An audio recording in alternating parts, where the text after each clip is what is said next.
Okay, these are the 3 biggest green flags to know if somebody's going to be rich or not. And basically, I'm going to sum up this book in like 30 seconds. So if you haven't read it, give me like literally 30 seconds. I'm going to take a book that pretty much every single rich person has read on the planet. I'm going to sum it up for you right now. Okay, the book is called Rich Dad Poor Dad. It's by Robert Kiyosaki. The dude's a total beast. This is the very first book that I ever read on money, and here's what it taught me. Whatever you do for money, you're going to fit into one of these quadrants, E, S, B, or I.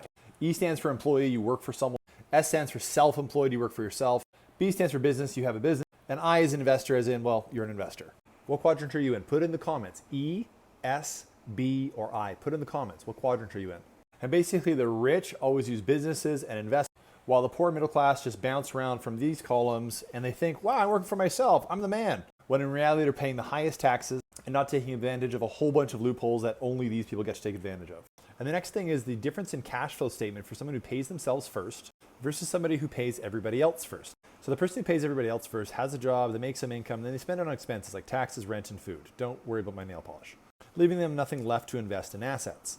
Where someone who pays themselves first, they've got a job, they make some income, they then buy assets. They could be saving, they could be investing it, they could buy a piece of real estate, you name it.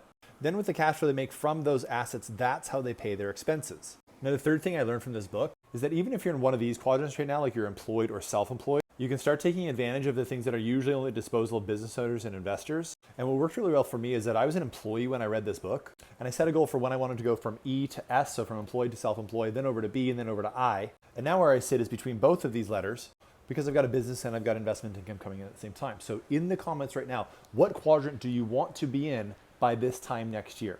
What quadrant do you want to be in this time in the next year? Put in the comments. It is a B or an I. That should be your answer. By this time next year, which quadrant do you want to be in? B or I or both? Put it in the comments right now. B or I or both.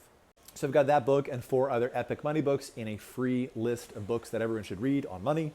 It's in the link in my bio. Enjoy and follow for more.